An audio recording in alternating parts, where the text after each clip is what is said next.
win the game in a different way. They went after the Netherlands, and then they won the game. How do you feel that the managerial change is now justified as a result of what we've seen? I think Mohamed Houabi is a reflection of the standard that Moroccan football actually is at. And full credit to Walid Regragui for what he did at the last World Cup. But let's be honest, he did it a different way, being pragmatic, sitting off the ball. And you would ask me about the midfield. The technical ability of this Moroccan midfield has just gone leaps and bounds and become so much better. And when you look at the top performers, you look at Neil El Ainaoui. I thought he was sensational. Brilliant. Azzedine Ounahi in the second half bossed the midfield. And people were talking about Frankie de Jong. Didn't see him for much of the second half. We have to give full credit. And I'm going to give you a little story on Mazraoui. He actually was born just outside Amsterdam. He was born in the same town as Matthijs de Ligt. He was overlooked and came through the Ajax Academy. Nutella ice cream makes us a spoonful.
That I thought just crystallized everything Morocco's doing right now is Issa Diop. Yep. And Issa Diop has a fascinating story because he had an opportunity to represent Senegal. And he actually turned the Senegalese national team down because he said, you know what, I'm with the French under-20s. I'm going to be the next version of Le Bleu. And so that didn't work out. France said, you're not going to be one of us. So he made a promise that the next time he had an opportunity, he would go and represent Africa. Well, his mom is Moroccan, and it was Mohamed Houabi who went and recruited him, went to his house, knocked on the door and said, hey, here's your chance of redemption. Come play for us. And here he is being a national hero. He's a player that Moroccans, they found very difficult to accept at first because they thought, hey, if he did that to Senegal, is he going to do that to us? Also, But look at what he's done. First goal for Morocco came in this matchup. I mean, this was spectacular. Mazraoui, for me, was player of the match. Yeah.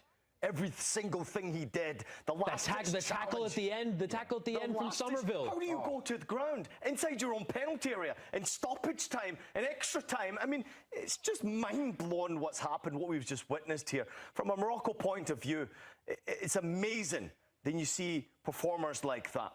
And of course, there will always be what happened in the penalty kick shootout, right? Yeah.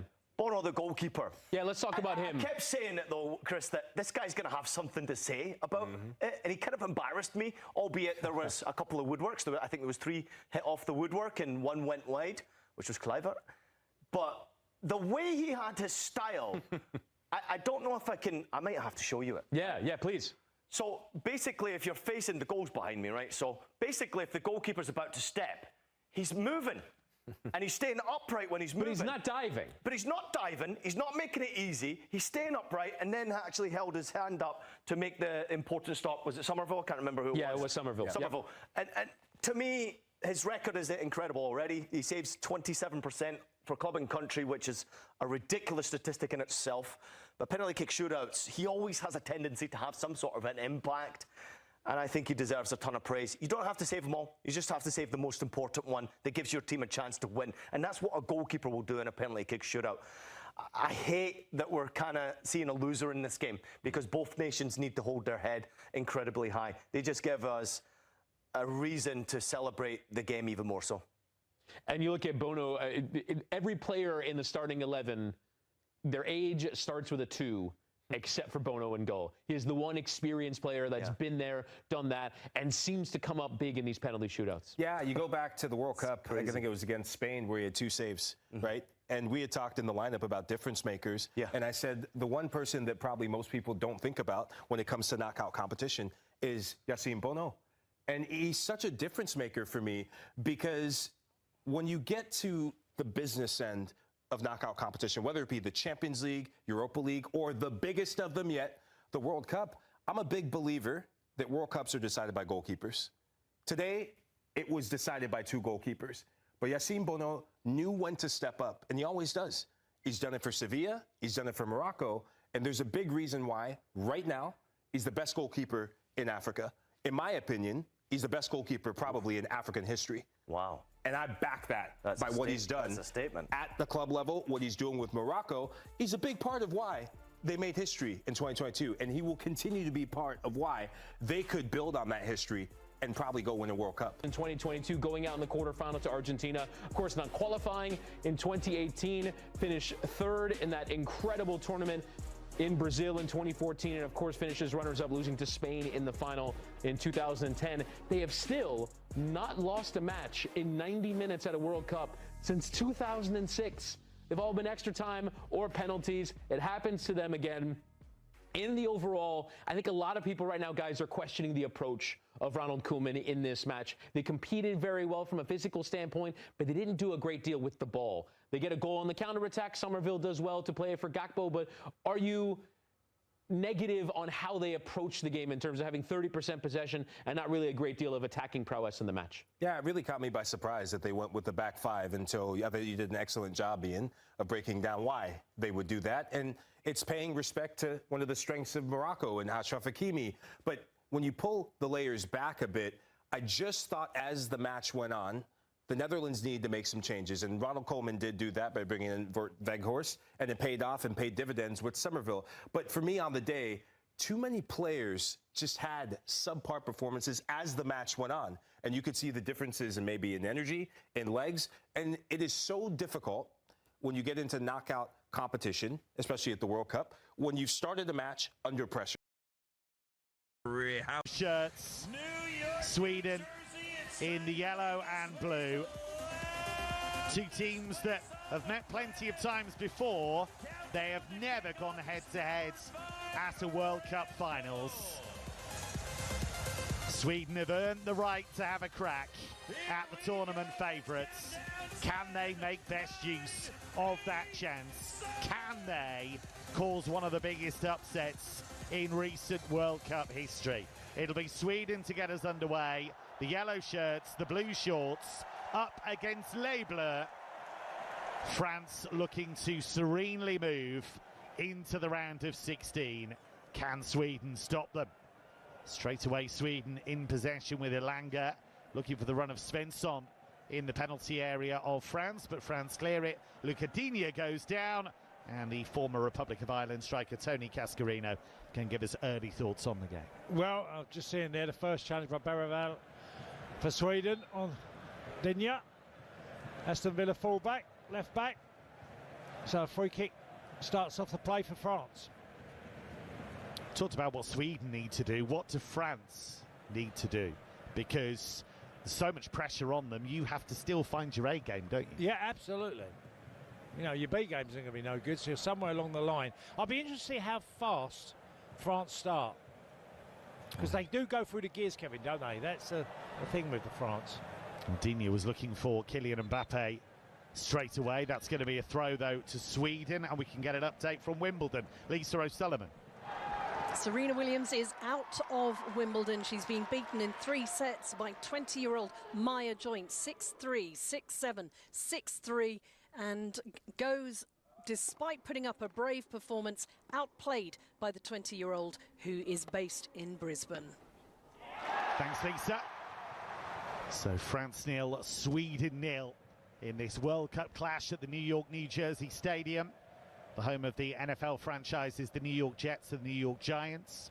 Cost a staggering $1.6 billion to build. That's the capacity of 82,500. Just a bit of change there, Cass. Yes, would that be the most expensive stadium in the world? I think it's I think there are stadiums that have cost more than that, would you believe? Oh, wow. But it'd be right up there. Certainly are several billion-dollar-plus stadia. Several of them in the US. Here is Lindelöf coming forward for Sweden, the Aston Villa man, and he's looking for Gyökeres up against his Arsenal teammate Saliba. And space here for Isak with the low shot, and that is comfortably scooped up by Mignon, but straight away Tony Cascarino, Sweden with the shot on target. Yeah, and Gyökeres done brilliant. He got in the channel, held up the play, got in front of it, Upamecano, played it back, and Isak didn't make the greatest effort on his right foot, but straight away I felt, well done, Gyökeres.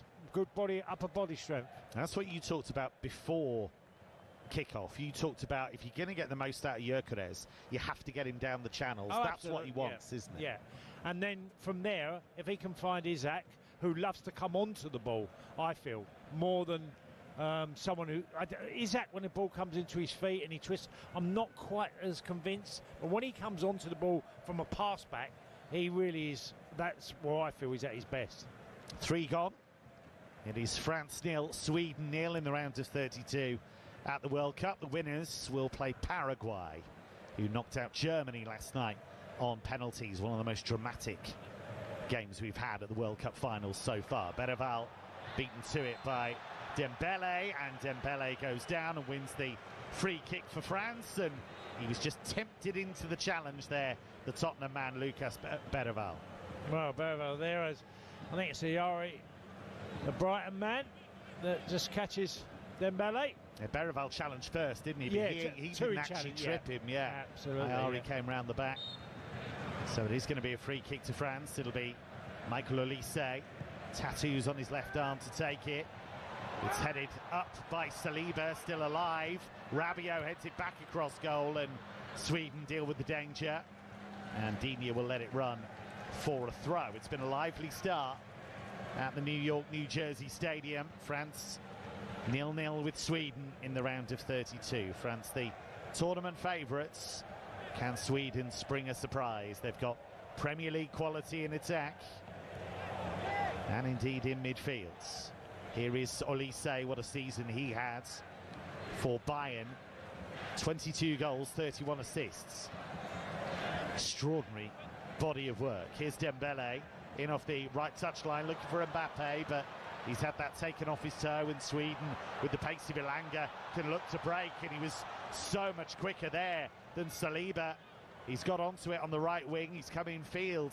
Ilanga rolls it to Ayari, gets it back, and then Ayari lends it to Ilanga, and then it all rather lost momentum, that Swedish attack, but the run from Ilanga was extraordinary. Now France going over the top, and that's well cleared in the end by Jakob Zetterström, who's making only his 5th appearance for Sweden in this one, the goalkeeper. Plays for Derby County. There's 2 balls on the pitch at the moment, but the pace there, Tony Cascarino, of Ilanga. Well, we've always known he's quick. I mean, the goal he got against, was it Manchester United when he was playing for Forest, where he just burst with his pace and just literally covered ground like it was, you know, the fastest runner in the world. He was just so quick, and he just showed there that Saliba probably had 2 yards to catch up, and he got there. Dembele in field for Koundé, inside right channel for France. 6 minutes gone on TalkSport, 0-0 between France and Sweden. Still to come, Mexico against Ecuador at the Azteca. That'll be a cracker.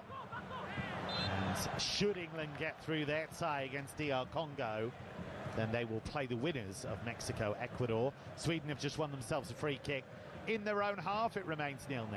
Yeah, and quite clearly from that attack there, the French, you could see all 10 outfield players for Sweden just behind, well, I'd say 35 yards from their goal.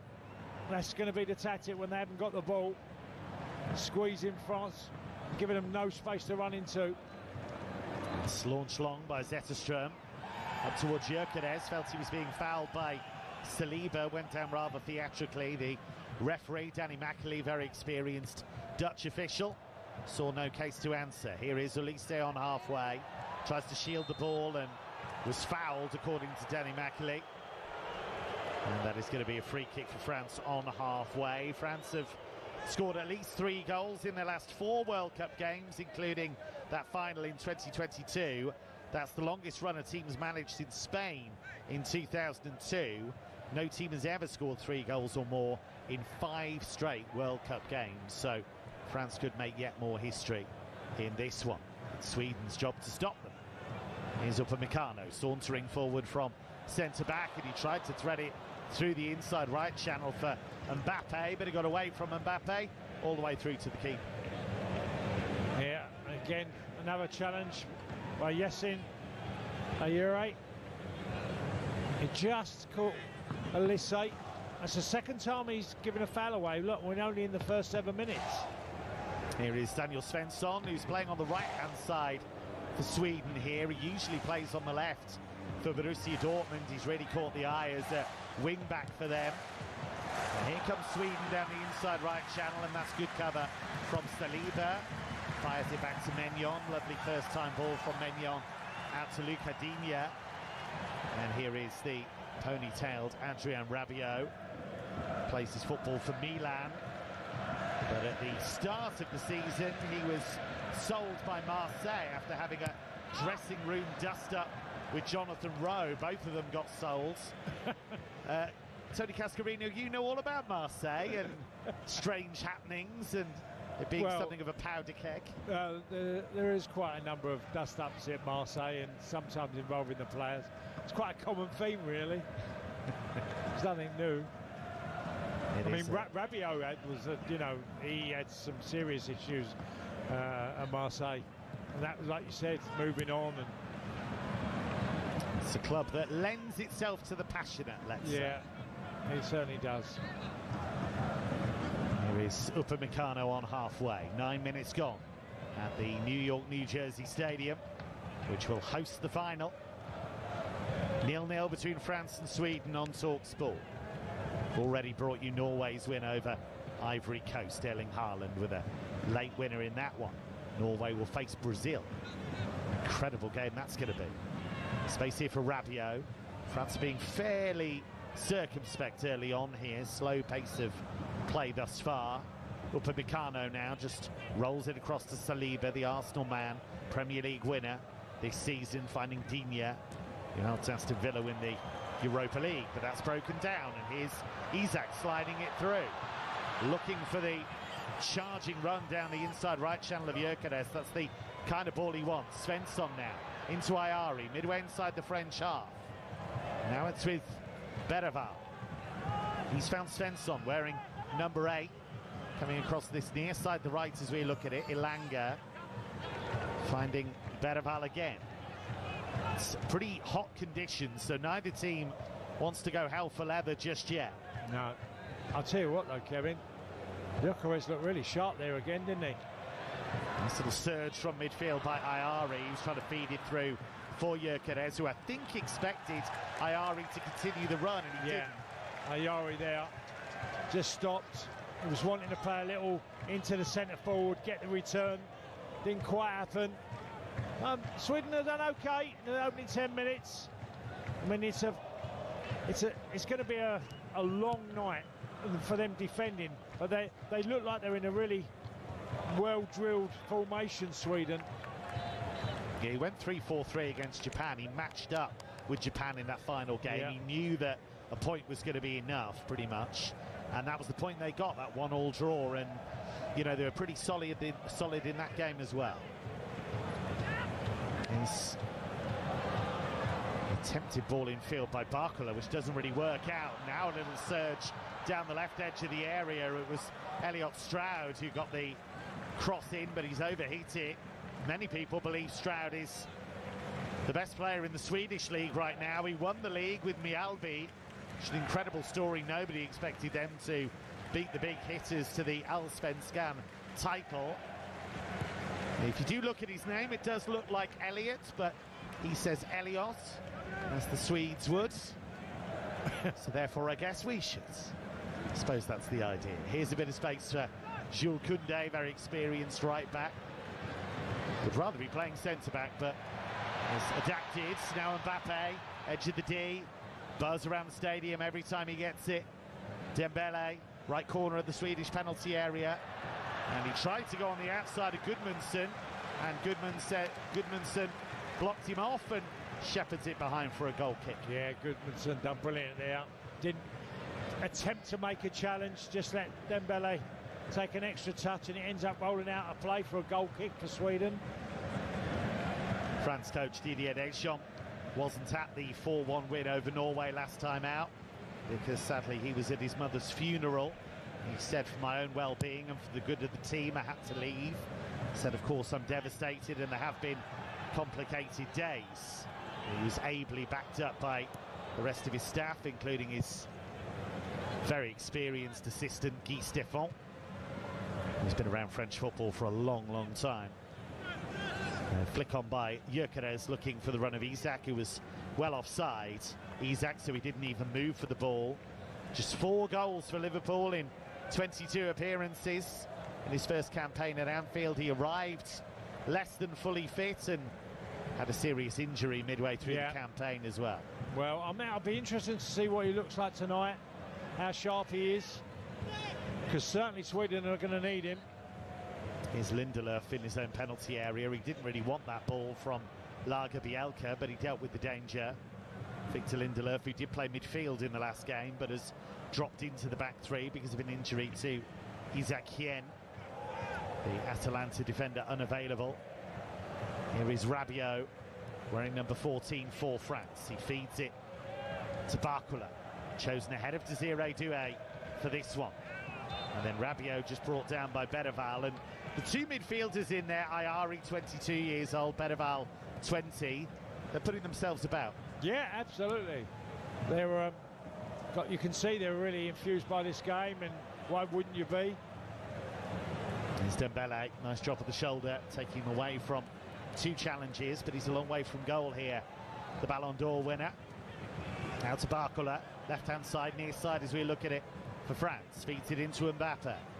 Kylian Mbappe, nice little change of direction, but he can't get the shot away. He was tracked all the way there by Gyökeres. Out to Digne now. Left-hand side, in an advanced position for France. Mbappe's there again. 4 goals and counting at these World Cup finals. Out to Jules Koundé, early cross. That came off the thigh of a defender, and that's behind for a corner kick. Yeah. Just watching Mbappe there, he looked really sharp. You know, okay, nothing come off for him there. He sprayed the ball out wide, but he's really, you could see that once he passed the ball out to the right-hand side to Koundé, he then just burst into the 18-yard box. Here comes the corner, headed away by Lindelöf. Got good distance on that. It's come for Luca Digne, who goes for goal, and Zetterström falls to his right and he's able to make a fairly comfortable save, but that was worth a go from Luca Digne. Yeah, Lucas Digne. I think he gets a little bit blinded there by the effort by his defenders in front of him. Zetterström, and a comfortable save for him in the end. Luca Digne, who made his debut for Les Bleus back in 2014. It's his 60th cap in this one. He has never scored at international level. But well, worth a go early on. If you don't buy a ticket and all that. Yeah. Space here for Stroud down that left-hand side. Got 10 league goals from wing-back this season for Mjällby. Elliot Stroud, he only made his debut for his country against Greece in June. Part of a Swedish team that's holding France at the moment. Nearly 16 gone on TalkSport. France 0, Sweden 0. Space here for Rabiot, inside left channel, but it's all very methodical from Deschamps' men at the moment. Here is Barcola. Plays it infield to Mbappe, who goes for goal and didn't really begin to catch hold of that. It was a daisy cutter all the way into the gloves of Zetterström. Yeah, he set himself up, he put himself in a little pocket. Kylian Mbappe gets on his right foot, doesn't quite catch it. France won all 3 of their group stage matches. They overcame Senegal 3-1, swept aside Iraq 3-0, crushed a much-changed Norway 4-1. As for Sweden, a bit more of a mixed bag. Beat Tunisia 5-1, lost to Netherlands 5-1, drew 1-1 with Japan. Space here for Digne wide on the left-hand side for France, the near side as we look at it, at the New York, New Jersey Stadium. Olise, just a little flick, little movements to take that to the right and look for Kunde, but that's a good challenge. And now Sweden on the move. Gudmundsson drifts it towards Gyökeres. This is the plan. Try and get him into the channel, and he's been fouled by Saliba. And I would suggest to you, Tony Cascarino, that in the opening 17 minutes, William Saliba can't handle his clubmate. No, and he's backing into Saliba there. Gyökeres does it really well, uses his upper body strength. Saliba can't get round him, and he's won a free kick for Sweden. But he's done that 3 times in the opening, just over 17 minutes, where he's got the ball in areas in space where he's just held on to it. Well, we've seen that many times in training at Arsenal. Battle between those two. And at the moment, Gyökeres is winning that particular arm wrestle. And Sweden are holding their own against the tournament favourites. They have a free kick 10 yards inside the French half, away on the far side, the left. Plenty of targets to aim for here. It'll be Daniel Svensson of Borussia Dortmund to take it. Left-footed. Lots of air on that towards the far post, and he got away from Lagerbielke. Had he had a better touch there, he might have got a shot away. Berval's won it back on the counter press, and here's Ayari, drifts it into the area, away by Chouameni with a little back flick behind him.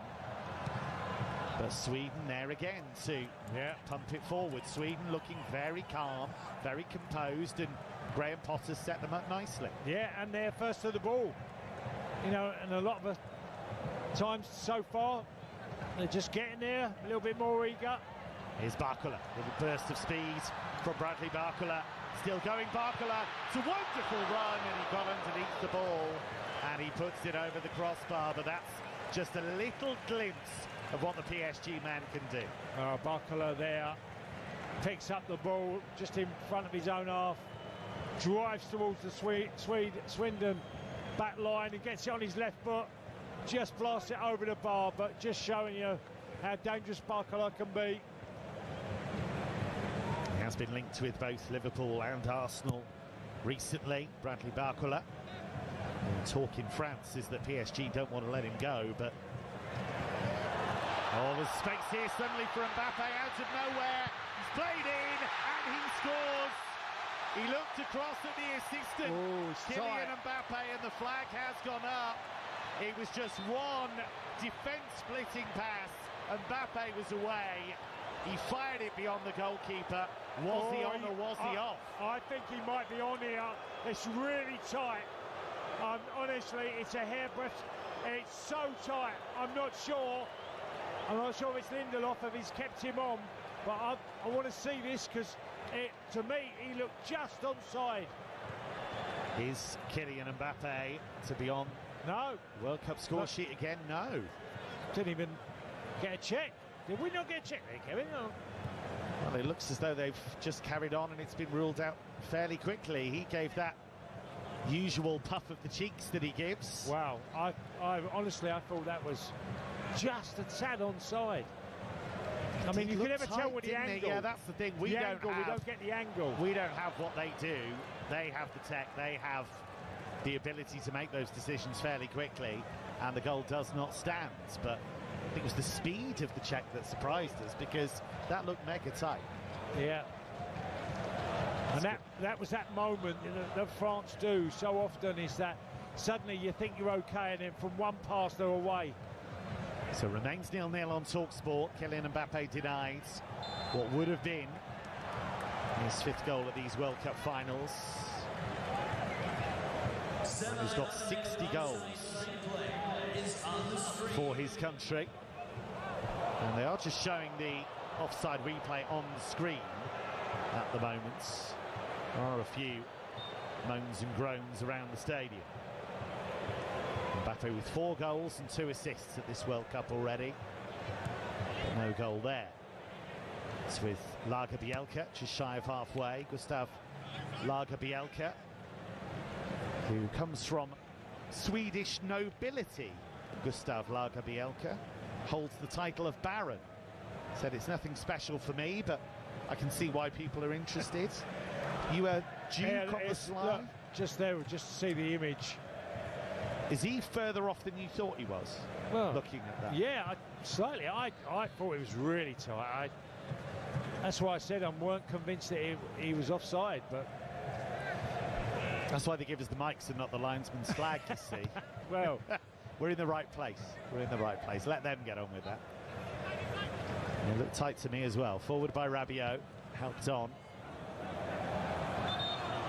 by Barcola.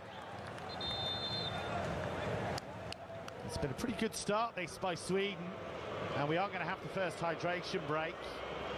And you'd have to say the first quarter of the contest, even though Kylian Mbappe has just had a goal ruled out for offsides, I'd have to say Sweden look pretty comfortable so far. Yeah, well, France have, in certain games, looked like they're sort of in slow motion mode, have not quite got going, but they can come out of after this drinks break and be a completely different team, France. Now, we've seen that over and over again, haven't we, with the hydration breaks, changes, coaches able to get ideas across to their players. It gives me a chance to tell you what's coming up on the TalkSport network. 2 in the morning, Mexico against Ecuador. That'll be live from the Azteca with Joe Shannon, the former Scotland assistant Mark McGee, and your presenter Natalie Sawyer. And the reason that's significant for England fans is that whoever gets through that tie on TalkSport between Mexico and Ecuador will face England should they go through against DR Congo. We've got that game live for you at 5 o'clock early evening on Wednesday. That is going to be a fascinating game. Adrian Durham, your presenter, Jim Proudfoot alongside the former England captain Stuart Pearce. 9 o'clock Wednesday night, Belgium-Senegal. That's on TalkSport 2. And then in the early hours of Thursday, USA against Bosnia. That is 1 in the morning, that one on TalkSport. And then Thursday night, 8 o'clock, Spain up against Austria. The big games just keep on coming on the TalkSport network. We're bringing you every single game of the tournament. Tony Cascarino, what have you made of France so far? Because in the blink of an eye, they can open you up. We know that. Yeah. Pace of play a bit slow for you? Yeah, a little bit too slow. Been second to the ball more often than not. I mean, Sweden look a little bit more eager and made it difficult. Showed some great strength in the forward areas, especially with Gyökeres, you know, just battling away with Saliba and Upamecano, the two French defenders. I expect more. I do always think that the French team will go through the gears and find something. Dembele's not really got into the game yet, which is obviously, you know, in the last game he played, and he literally got a hat-trick so quickly from nowhere. Hasn't really shown too much in the first 20-odd minutes. Just warming up this one. And Graham Potter said we have to have the game of our lives and be as close to perfect as we can be. Said France have quality in every department. We respect that. What a job Graham Potter's done. Sweden's route to this tournament was remarkable. They finished bottom of their qualifying group, which is 2 points from 6 games. But because of their strong performances in the Nations League, they were given a chance in the playoffs. They beat Ukraine on neutral ground and then edged out Poland 3-2 on a famous night in Solna. Back underway after the first hydration break. And it is France 0, Sweden 0 here on TalkSport. Round of 32 action. Whoever comes through this will face Paraguay, who famously knocked out Germany last night on penalties. An extraordinary game. Even the shootout itself was amazing enough. Yes, it was. It was a long night, wasn't it, Kevin? But in a good reason. Here we are again. Here we are. 27th minute. Just a loose touch there from France. They've been a little ragged so far. A team that is looking to win the World Cup for the 3rd time. France have reached the final in 4 of the last 7 World Cups, which is absolutely remarkable when you think about it. Well, just seeing Ayari getting taken out by Rabiot. But again, Ayari making those bursts in midfield. He's physical, he wants to run, he wants to commit players, and he's won another free kick for Sweden. So it's going to be a free kick here for Sweden. Ayari is taking it low, chance here, and Isak didn't really catch hold of it. That was clever, and he only got a tickle to the ball, and he was claimed by Maignan for a comfortable save. Yeah, hand goes up for a ball that's pretending to go into the 18-yard box, like clip ball for someone to header it, and it ends up being slid down the side of the defenders, down the side of Saliba, and Isak nearly gets there, just a tad off. Good play. Sweden just jabbing at France at the moment, just keeping them honest, reminding them that they are a threat. In truth, Sweden have looked a more consistent threat than France so far, but that might change here with Elise down by the left touchline in field to Mbappe. Mbappe across to Tchouaméni. Tchouaméni with a nifty turn up against Isak, and he finds Dembele with the shot. That's charged down. That'll go behind for a corner. By the way, we are getting reports emerging tonight that the Netherlands boss, Ronald Koeman, has stepped down from his role as head coach after their exit from the World Cup. We'll have more on that at half-time, but we're hearing that the Netherlands boss, Ronald Koeman, has stepped down. Short corner from France. In by Dembele. Headed away comfortably by the Swedish defence. Mike Maignan, all in green, comes out to play it to Tchouaméni, the Real Madrid midfielder, finding Rabiot. Again, it's just at walking pace. And slow, quick, slow. Can France change the pace and find a way through? Digne, former Everton and Barcelona man. And now Mbappe just rolls it into the path of Tchouaméni. Everybody behind the ball for Sweden. Koundé finding Dembele. Again, it's all pretty methodical and deliberate from Les Bleus. Digne wide on the left-hand side into Rabiot again. The Milan man finds Tchouaméni. Tchouaméni, who was fined by Real Madrid earlier this season after a dressing room dust-up with Fede Valverde. So dressing room fights unite the two central midfielders for France. Rabiot and Tchouaméni, I'm sure, will have exchanged notes on that. Maybe a bit of technique in there. Here's Saliba in the centre circle, just rolls it gently to Digne. We're approaching the half-hour mark on TalkSport. 0-0, France and Sweden. France yet to catch fire in the heat of the New York, New Jersey Stadium. Lovely switch by Mbappe out to Elise on this right-hand side where he loves to be. Curling cross, headed up but not really away. Berval with a second header clear. Gets the ball out of his penalty area. Here's Elise. Elise to Mbappe, rolls it into the box. Rabiot, good save by Zetterström. Outstretched boot, and then it's put behind by Sweden for the corner. Great play by France there. Mbappe plays a blind pass, sets Rabiot off on his left foot. He pings it, the keeper gets his leg to it, keeps it out. The rebound goes straight out for a corner to France. But a good bit of play. He's done well there, Zetterström. Elise to take the out-swinging corner towards the far post. It's headed clear by Sweden again. Tchouaméni to recycle the play for France. Koundé out to the right touchline. Nice little drop of the shoulder from Mbappe, then an electrifying move. Finds Koundé, and Koundé's cross is blocked. And that is going to be a corner for France, although Gudmundsson feels that it should have been a goal kick Sweden's way. Because that's the kind of thing they are checking.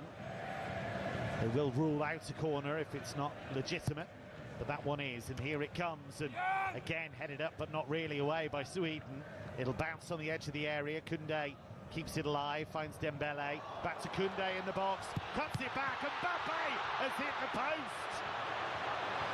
Glaring opportunity for France's number 10, and he couldn't hit the target. Well, it all started with a little ball. Koundé plays it across the face of the goal, and he literally pings it onto the post, and it just bounces out to a Sweden defender. Killing Mbappe will be so disappointed there.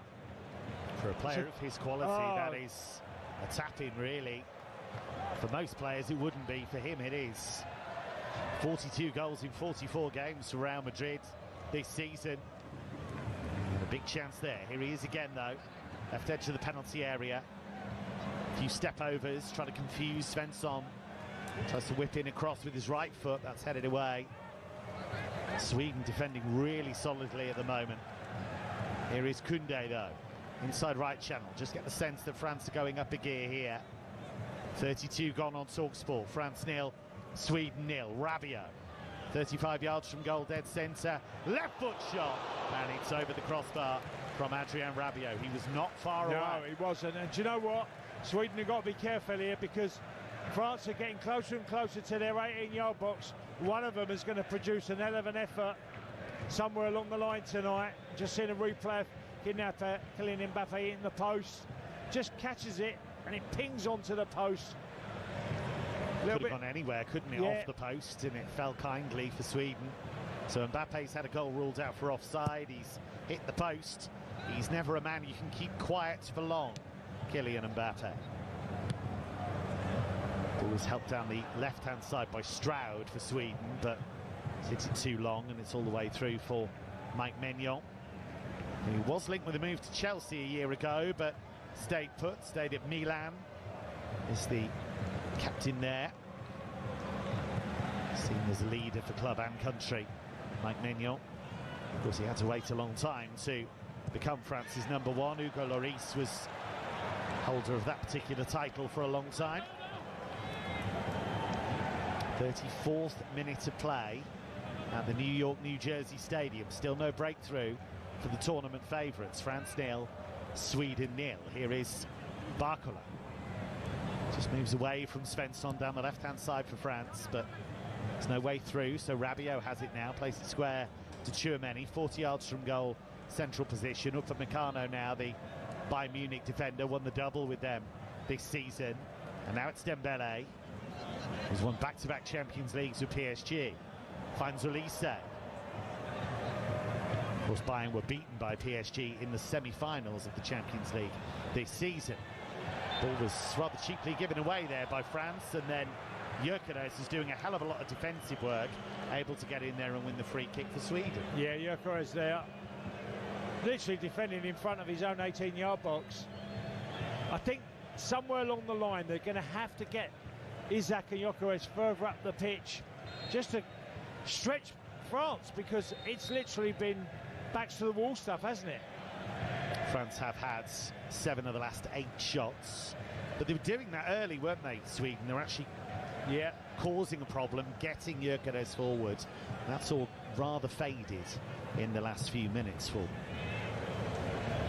Can't afford to allow this to become attack against defence, because you know what happens then. Rabiot again, you see lots of the ball in midfield for France. He finds Mbappe, who tries to tease it through for Barcola. It's come out to Rabiot. Svensson with the ball clearance! Oh, the overhead from Olise! Hit the frame of the goal, and then Dembele on the follow-up, blazes wide. But that from Michael Olise would have been arguably the goal of the World Cup so far. Well, mesmerising. You took the words right out of my mouth there, Kevin. If this had gone in an overhead scissor kick by Olise, and it hits the bottom of the post, but they've hit the left-hand post, they've hit the right-hand post, France. Keeper had no chance for Sweden. Zetterstrom, and then Dembele whips it from the rebound just from wide of the top corner. Tell you what, Dembele didn't miss by that much. Here's a cross going in from the right, and it was whipped in by Elanga towards Isaac, and he couldn't get a touch to it. But Sweden nearly caught France out there. Great ball in by Elanga. Yeah, and a nice little run by Isaac. Elanga whips it in at pace. He tries to do the little flick in between his legs. They didn't quite get a connection there, Isaac, but a great move, great run. A little bit unfortunate there, Isaac. So France have hit both posts so far, but they've not found a way through. 37th minute on TalkSport. France 0, Sweden 0. France have had 3 of the 4 attempts on target so far. Olise wins it high against Lindelöf, and the referee took a long look at that, now does give the free kick in France's favour. Olise in a heap on the floor. Lindelöf has come across to remonstrate with Danny Macaulay, the Dutch referee. What do you make of that one, Cass? Yeah, he mistimes his challenge there, Lindelof, and he catches Elise. Maybe a booking, no more. I think he just mistimes his challenge and catches the left ankle of Elise. Looks rather painful. In the end, he didn't actually make... It could have been worse, couldn't it? Because he actually missed him to a certain extent. Yeah. Didn't he? But I'm just seeing a replay of the overhead kick by Elise. He really catches it. I think he actually catches it off his shin. But it's still a hell of an effort. It's a Cascarino special, that, isn't it? Oh, How never many done that. overheads like that? Kevin, I've never even done it in training once. In 19 years of being a pro, I never done that. And football was all the poorer for it. Needed to see a Cascarino scissor kick now and again. Well, I had it before I had scissors in my hand before I played football. Just not once you were on the pitch. Yeah, no, it was a great effort by Elise. Unbelievable. He's so full of imagination, that's the thing. Well, you can't stop that, can you? It's a bit like we were talking earlier that, you know, you think you're containing the team and then suddenly someone does that. You know, that's what France can do to you. Yeah. That's why they've been scoring so many goals. And Mbappe is pushed over. Bergvall, the Tottenham midfielder, complaining. Only 20, made his Sweden debut a couple of years ago. Made 12 appearances as Tottenham won the Europa League, but he has indicated he'd like to leave Tottenham in the summer. But it looks as though Tottenham are closing in on signing Mateus Fernandes from West Ham for big money, so they're reinforcing their midfields.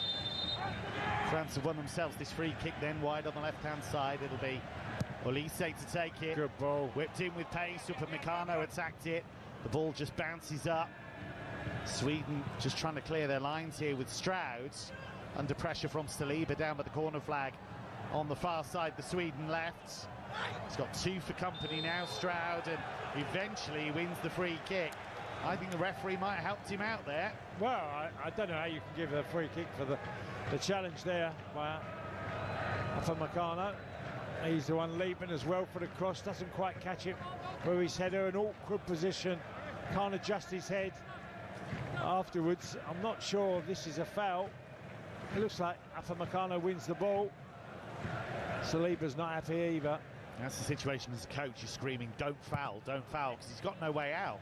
He's not going to go anywhere, but managed to get the decision anyway. Header from the blonde-haired Bergvall in the centre circle. Rabiot able to win it.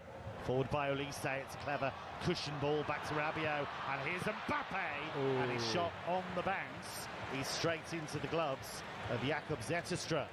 He looks sharp, Mbappe, really does. I know he probably should have done better with his effort there at the post, but again, he takes it as it's passed by Olise, and then into Mbappe. He takes it first time and then sets himself up for a shot. Not the greatest strike, but so sharp. 5 minutes of the 45 left, and Sweden have won a free kick down by the right touchline from their point of view. They are very much in this game, Graham Potter's men. They've made the knockout stage, Sweden, in their last 5 appearances at the World Cup. And they've got fond memories of playing World Cup football in the USA. They were brilliant at USA 94. Caused a real stir in that tournament. It's going to be Yassine Ayari to take this free kick from the right-hand side. Here comes the Brighton man. Whips it in, right-footed, good shape on that, but it was just a little too high. Sailed over the head of Lindelof, and Koundé clears out of France's right-back zone, but then Olise tried to take it beyond Bergvall, who stood his grounds. And the ball goes out for a Swedish throw. Live World Cup football on TalkSport. France 0, Sweden 0. Earlier today, we brought you Norway's 2-1 win against Ivory Coast. Erling Haaland with the winner. Of course, Erling Haaland with the winner.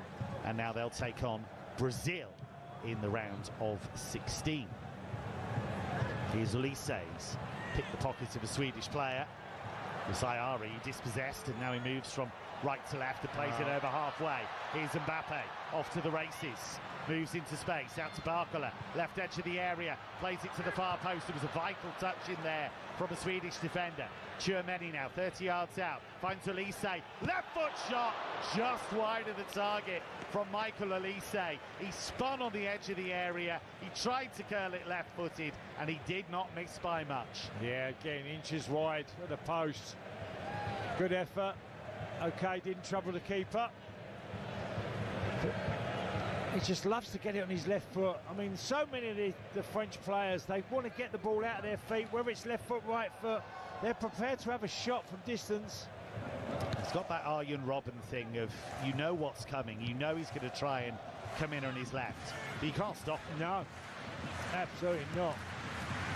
It's amazing how often Robben, who of course is a Bayern Munich legend like Olise could become, will just cut in off the right and hit it with his left and score a goal. Here's Barcola racing down the left for France. They have not found the breakthrough yet, Didier Deschamps' tournament favourites. Well, again, Barcola's got the speed over Daniel Svensson. He can turn it on. Barcola's another quick player. He's just been poked away for a corner here to France. And it will be Olise to take it. It'll be left-footed, it'll be an outswinger. He was hoping to prevent the corner, the Swedish defender, but he didn't. Olise's ball to the far post, headed away brilliantly by Lindelof. It comes for Dembele. Out to the number 5, Jules Koundé, the Barcelona man. Out to Dembele, low ball threaded into the area, but again, Sweden able to clear their lines. Sweden have not had a shot on target since the 3rd minute of the game. But they have tried to pose a threat. They have tried to break out. They have managed to get up the pitch and win a couple of free kicks. Here's Koundé, inside right channel for France. Dembele back to Koundé in the area. Koundé got through a couple of challenges. He was just trying to bustle his way through, but again, Sweden have the manpower to deal with the danger, and now they'll bring it clear with Stroud. He's looking for Isak, but Isak needs better service than that. Yeah. And Upamecano will eat him up all day long with that kind of situation. So good, Upamecano, in those kind of situations where you just have to shepherd it back to the goalkeeper or lever a striker out of the way. Well, doing the dummy, looks like he's going to take control of it, then let it go across his body, then have a simple pass back to the keeper. Upamecano there. Space here for Olise. He'll take on Gudmundsson, who's come out from that wide centre-back role. Needless flick from Olise, but it looked good. And he's got it again. Left foot shot and tipped around the far post by Zetterström. It was just arrowing towards the bottom corner, and the Derby County keeper did really well. Yeah, Zetterström there gets his right hand to it, tips around the post. They're getting close to the French. Dembele finding Mbappe in the area. Mbappe onto his right foot. Sensational. Absolutely magnificent. He is at the peak of his powers right now. He is loving this World Cup. They caught them out with the quick corner, and Mbappe did the rest. A drop of the shoulder, a gorgeous finish just inside the far post. His 5th goal of these World Cup finals. France 1, Sweden 0. Well, I said they're getting closer. I didn't know it's going to take about 8 seconds later, or they're going to put it in the back of the net. But a wonderful effort by Kylian Mbappe. He's looked so sharp in this first 45 minutes. From a short corner, gets played to Olise. He plays a little intricate pass, Dembele, and then Kylian Mbappe sidesteps the defender. Gyökeres is trying to stand him up. It was Gyökeres well. It was a mismatch, and he just buries it in the bottom right-hand corner with pace. And I did say straight away that Kylian Mbappe has really looked up for this game from the very start. You can't stop that. You really can't. Extraordinary from a man who now has 17 goals in World Cup finals. He's trying to chase down Lionel Messi, and he has more goals in World Cup knockout games than anyone. 9 and counting. He has set a new record.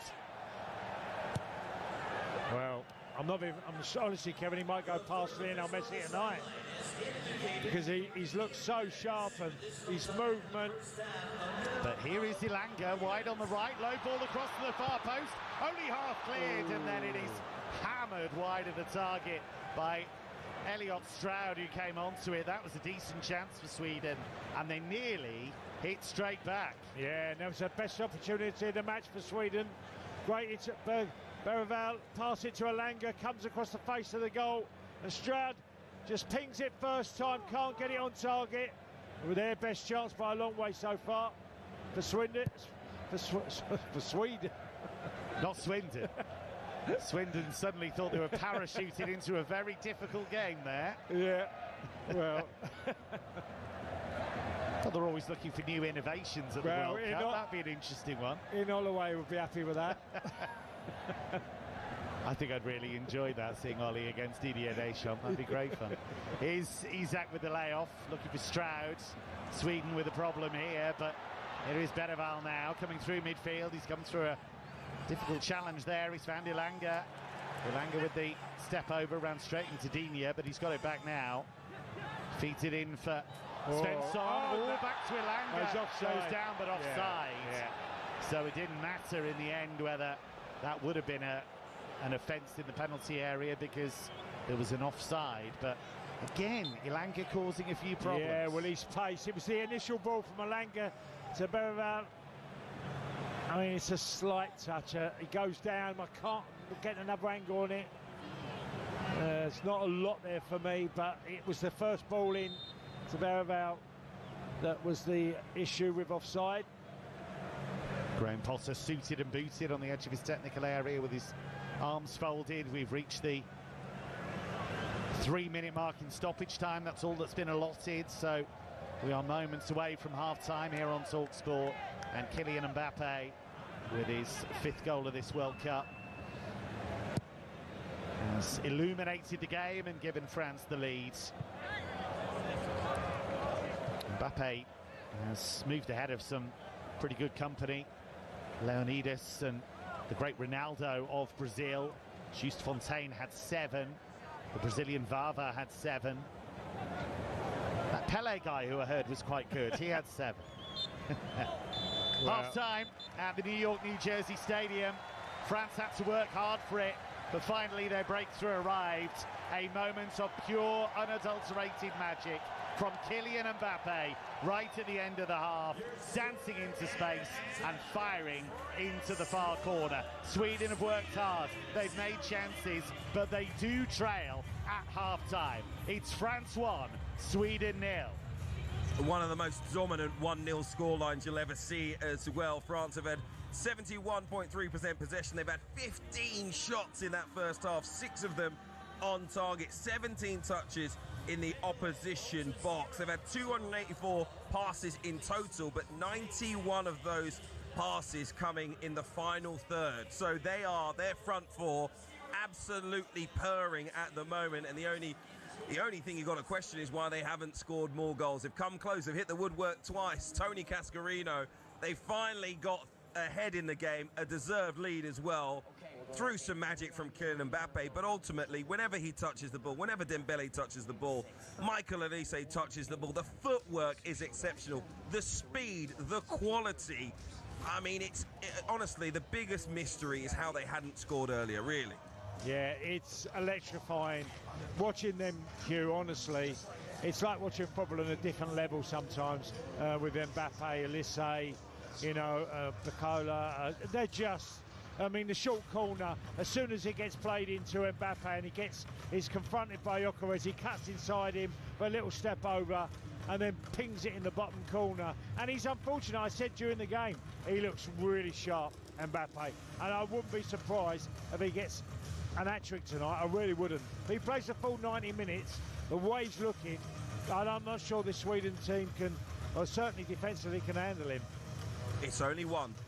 It's only one, which means there's a chance. How does Sweden change the momentum of this game? They've had a couple of half chances. Probably Alexander Isak could have done better when he tried to flick in a cross from Ilanga with his heel. It was a good opportunity. They've had another couple of inroads, but ultimately nothing too clean cut. And yet, it's only a goal. So how do they change it? How does Graham Potter change things? Hugh, I think they've done okay, you know. I thought they started well. I thought they got up the pitch well. They got some free kicks in decent areas.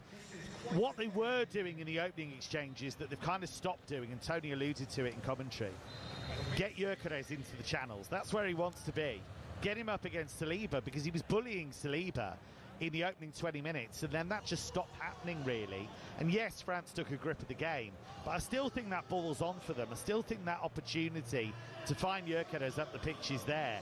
Ilanga's had some great runs down the right. Luca Digne, I don't think fancies him necessarily in a foot race. So they do have the weapons. They've just got to find players in key areas like they were doing in the opening exchanges. But let's not forget, I mean, they're up against the most scintillating attack probably in world football right now. Huge chance came for Kylian Mbappe, who hit the post on 32 minutes, Tony. It felt a little bit casual, his finish. He did run off thinking it was hitting the back of the net, so maybe he just got his angles mixed up slightly. And then Michael Elise almost scored what would have been one of the greatest goals in World Cup history with an overhead kick from just inside the penalty area. He hit the post with it. Ousmane Dembele whipped the rebound just past the post. But that, I mean, if that overhead kick went in, I think we should all pack up and go home, to be perfectly honest. Well, it was a sensational effort. I mean, as soon as he leapt in the air and he hits it, and it sort of hits off his shin more than he strikes it with his boot, Hugh, but he still catches it brilliantly well. And what do you say? Even to attempt it, Tony. Yeah, well, that's been the progression from Michael Elise since, I mean, he was a great player at Crystal Palace, but watching him even become a better one for Bayern Munich and certainly for the national team France, that he's a threat, so much of a threat, and he wants the ball all over the pitch. He's prepared to take the ball, Elise, and he just fits in. That, you know, what I look at this France attack, and they're like the perfect puzzle. They just seem to fit, every piece seems to suit the other player. And look, they've all got goals, they've all caused problems, you know, or every one of the forwards as for France. Absolutely incredible first half at times from France. The interlink, the play between Mbappe, Dembele and Elise has been absolutely sensational to watch. And yet their lead at the break is only a goal to nil. It came from their inspirational captain, Kylian Mbappe, weaving his way into the penalty area and curling from close range inside the far post. As it stands, France are heading to the last 16 at the World Cup. It's a 9th knockout goal for Mbappe. Live on TalkSport, France 1, Sweden 0.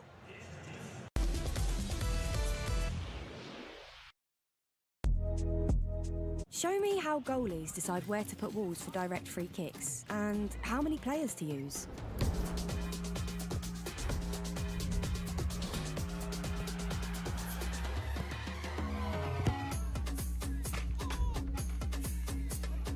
Search like never before. Upgrade your laptop instantly without paying for a new one with the SanDisk Extreme Fit Drive. SanDisk. Kayak compares flight prices from hundreds of sites. All you need to do is decide where you want to go. So, Beth, scuba in Bermuda? I can't swim. Jungle jaunt? Yikes. Somewhere snowy? No. Beach break? Once you compare, you're almost there. Kayak. And that goes to Mia. Ready to see what you've got this time? Yeah. Here we go. Hello. Oh my gosh, congratulations! I won! No, girl, you're late. Come on. Watch live, shop live, and eBay live. It's a main character energy thing. Sorry. Search National Trust membership and join today.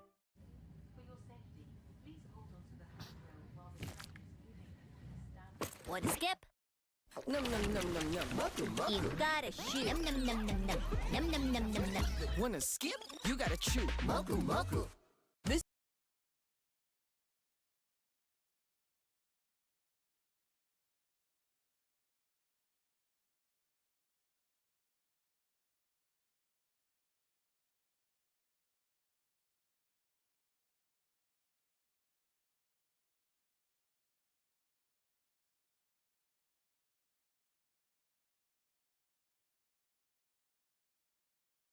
who was going to get that winner, and perhaps we should never have doubted it would end up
Dembele finding Mbappe in the area. Mbappe onto his right foot. Sensational. Absolutely magnificent. He is at the peak of his powers right now. He is loving this World Cup. They caught them out with the quick corner, and Mbappe did the rest. A drop of the shoulder, a gorgeous finish just inside the far post. His 5th goal of these World Cup finals. France 1, Sweden 0. Well, a fantastic corner routine from France led to Kylian Mbappe's goal. Certainly one off the training ground. Managed to get him isolating Victor Gyökeres and running directly at goal. A little step over the ball, a little drop of the shoulder, curled it into the far post. An absolutely brilliant individual goal. There's been some moments of magic from that France attack, but they only lead by a 1-0. Sweden trailing them in the last 32 at the World Cup. The next 45 minutes coming for you very shortly here on World Cup Game Day Live on TalkSport. It's been one-way traffic a lot of that first half, but let's take a look at the halftime odds with Bet365. On the ball on TalkSport with Bet365. Check out more offers than ever before this summer. Head over to Bet365 and see why it's never ordinary. 18 plus, gambleaware.org. So, as you'd expect, France not going to make you too much money tonight. They're 1-9 on to win the game, leading by a 0 at the break. For Sweden to come from behind and win is 28-1. The draw is 7-1. Those are the halftime odds with Bet365, bringing you more offers than ever before this summer. It's 18 plus. Make sure you check out gambleaware.org. On the ball on TalkSport with Bet365. Whatever the moment, it's never ordinary at Bet365. 18 plus, gambleaware.org. There is a bit of breaking news, or rather a bit of big news to bring you from the World Cup this evening. Reports are emerging that Ronald Koeman has stepped down as the head coach of the Netherlands. Now, Morocco came from behind to beat the Netherlands on penalties in Monterrey. Issa Diop with that late stoppage time header took the game to extra time and ultimately penalties, where the Dutch missed 3 of their spot kicks, and that allowed Ismail Sabari to seal a 3-2 win in the shootout. Morocco will face Canada in Houston on Saturday. But Koeman switched to a back 5 for the first time in 32 matches, which left a few people scratching their heads, including the former Dutch international Ronald de Boer, who joined Hawksby and Jacobs earlier today and predicted that Koeman would step down as manager because the national team are in desperate need of some change. He's going to step away for 100% sure, and he will do it on his terms, because if he's not doing it, I think Nigel de Jong, the technical director of the federation, will do it. Because we need a new fire in this Dutch team, and starting with the coach. I think that will happen. I think soon we're going to hear that soon. And I think also Van Dijk will say he had the captain who was an amazing captain. I think he will also say probably that this is my last game. He has also a lot of criticism and not taking the team by the hand, but still. All respect for Virgil van Dijk, because he has been a great captain, but sometimes it's time to go. Interesting, the idea that Virgil van Dijk would step away from the national team. His manager, Ronald Koeman, looks like he already has. Let's speak to our European football expert, commentating tonight for us, Kevin Hatchard. Is this what you expected, Kevin? Yeah, I think so. I think he'll have been disappointed with how they went out. I think he'll know it was the right time to step away, and I think as well, this is his second spell in charge, and it has been quite draining for him. I think you look at what happened when he went to Barcelona. That didn't work out the way that he wanted. He left the Dutch job for that. Now he's come back, and I think he really did believe that he could take the Dutch a bit further in this tournament. That hasn't been the case. That hasn't happened. And so, yeah, I can understand why he felt it was time to move on. It was interesting, actually, listening to him give an interview afterwards, and they were saying, oh, he made these changes, and, it was a bit surprising. And he said, well, look, if I hadn't done that and we got battered, I still would have been criticised anyway. And he said, in rather industrial language, which I won't repeat here, I don't really care. So that felt to me like a guy who you know, probably realised that that was the end of the road. What I'm interested in is who replaces him. I just wonder if a guy who's just been let go by Liverpool might be part of the running. Arne Slot to take over as the Netherlands head coach would be an amazing move for him. And there's a lot of quality I think we saw in that Netherlands team, a lot of quality players. They just, over the last few years, haven't been able to put it all together. Maybe the dawn of a new era. Hugh, go on, Tony. I was going to say, you know, it just shows you how brutal football is, really, because the Dutch have lost a penalty shootout. Yes, they didn't play. They were second best against Morocco. I think largely they were the better team. But you've lost a penalty shootout and you're on your way out of a job. I mean, you know, and you only have to look at the history of sackings at World Cups, European Championships in football, that how many managers go or coaches go after a tournament. There's more that go than stay, I promise you. Yeah, will they be contenders? We'll see in 2 years' time at the Euros. The Netherlands about to undergo a change. Will we get a change of how the balance of this game has been? France leading Sweden by a 1-0. The team's out for the second half, live on TalkSport. Tony Cascarino, the former Republic of Ireland striker, is alongside Kevin Hatchard. Thanks, Hugh. Kylian Mbappe has set a couple of records in that first half. Not only more World Cup knockout game goals than anyone, but now more World Cup goals while captaining France than anyone. He's got 5 and has moved ahead of Michel Platini. We are back underway at the New York, New Jersey Stadium, and France straight away effectively kicking for touch to try and hem Sweden in. It's just like the old days, Tony. Well, it's quite funny. I don't know what this idea of just kicking the ball out. I mean, you know, they're so good. Do they really need to kick the ball out? Do you know it's what all I mean? about pressing now, isn't it? You know, you try and hem them in, try and get territory. One fashionable coach does it, everybody does it. Here comes Sweden, by the way, with Elanga down the right. I'll give you a little recap of the two teams in a moment. No changes to either side at half-time. If you are just joining us on TalkSport, where have you been? But we will forgive you. Kylian Mbappe scored just before half-time to give France a 1-0 lead, but so much happened before then. Mbappe hit the post, Olise hit the post with an unbelievable scissor kick effort, and Mbappe had a goal ruled out for offsides. It's going to be a long throw here, though, from Sweden. On the far side, the right, was Sperval, who hurled it in there, headed away by Digne. It's just lofted back towards the penalty area. Jules Koundé should deal with the danger and does, and then he's fouled by Isak. So let me give you the two teams then. France with Maignan in goal, Digne, Saliba, Upamecano and Koundé, the back four. Tchouameni and Rabiot in midfield. Barcola, Olise and Dembele supporting Mbappe in attack. As for Sweden, Zetterström in goal, Gudmundsson, Lindelöf and Lagerbielke, the back three. Stroud and Svensson, the wing-backs. Ayari and Bergvall in midfield. Isak, Elanga and Gyökeres, the front three. Kevin Hatchard alongside the former Republic of Ireland striker Tony Cascarino for this one. Sweden still in it, but you get the sense that France could whip the game away from them in the blink of an eye. What does Sweden have to do to make sure that doesn't happen?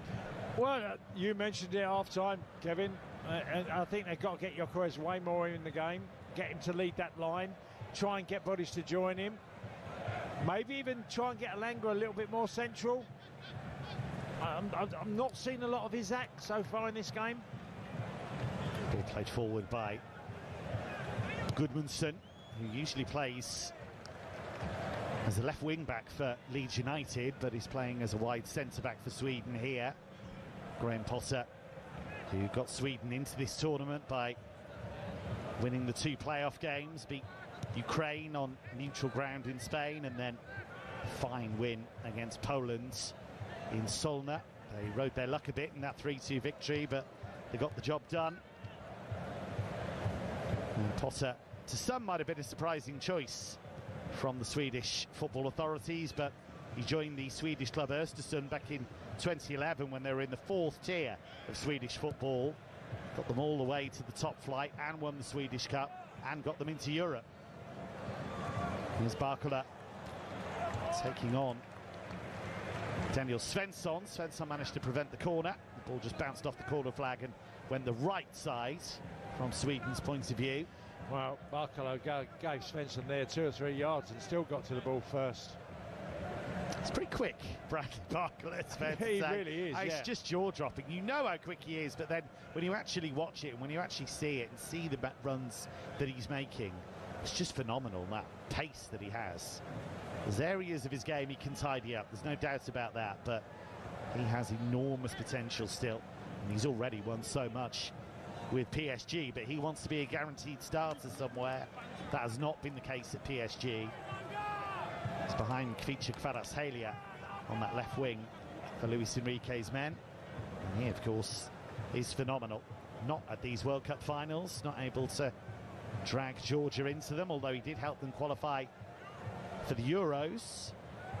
Maybe one day a World Cup for him and his country. Space here for Rabiot down the inside left channel for France. Out to the left touchline and Mbappe, who has the only goal of the game so far, into Tchouameni. 25 yards from goal, he can hit them, but he got right underneath it there, Tchouameni.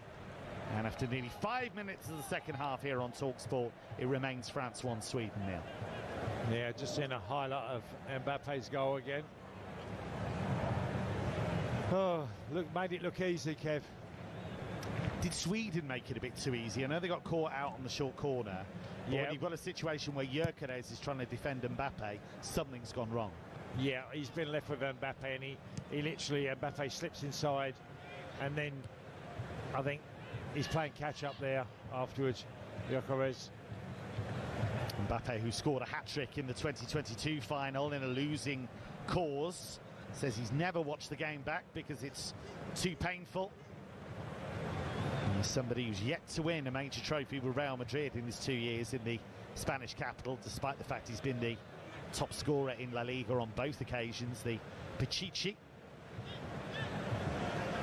Ball is with Dayot Upamecano, just shy of the centre circle. Player has really improved working with Vincent Kompany at Bayern Munich, who of course was a brilliant defender in his day, Kompany. Great leader for Manchester City.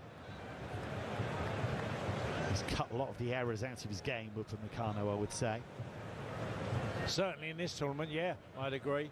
I think Kylian Mbappe's got the hunger back in his belly a bit. I really do this tournament. I've seen him do way more work. Bit of space here for Koundé, right edge of the area. He tried to cut it back for Olise on the edge of the area, but it was a good interception by Ayari. He's got through loads of work, the Brighton midfielder. But here's Dembele, edge of the box, and the offside flag is up, and Sweden were grateful to see that because they were on the back heel there. They were really 6s and 7s, but it will be a free kick for Sweden. I mentioned Victor Gyökeres. He's in fantastic form at international level. 16 goals in his last 17 games for Sweden. Talk about those playoffs. He got a hat-trick against Ukraine in the semi-final. He got the late winner against Poland. They need to get him in areas where he can hurt France. At the moment, the forwards are pretty much redundant for Sweden. There's a collector's item. Ball given away cheaply by Olise. But the ball comes to Tchouameni. Languid stride, comes forward, finds Olise. Moving through the gears, pokes it through, and that is a superb second goal. Bradley Barkala doubles France's money. Olise just siding open a gap in that Swedish rearguard, and Bradley Barkala did the rest. It's a long way back now for Graham Potter's men. It's France 2, Sweden 0. Well, Barkala there, what a fabulous finish, a great movement, a very typical French goal. It's deja vu, really is, for France. I'm not sure who can stop this team scoring. They got so much great movement, technical ability. As the ball broke, Olise picks it up and he drives it.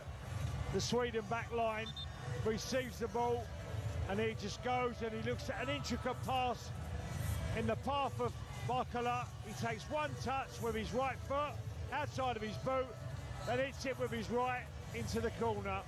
No chance. But the keeper, Jacob Zetterstrom, no chance, and it's so comfortable for the French. It really is. Bradley Barkala with his 5th goal for his country.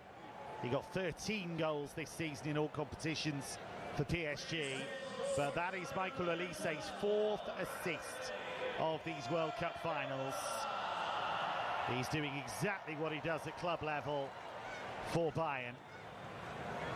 He has been the creative force, and he's got finishers all around him in this French team. And if it was looking tough for Sweden beforehand, it's looking like the biggest of mountains to climb for them.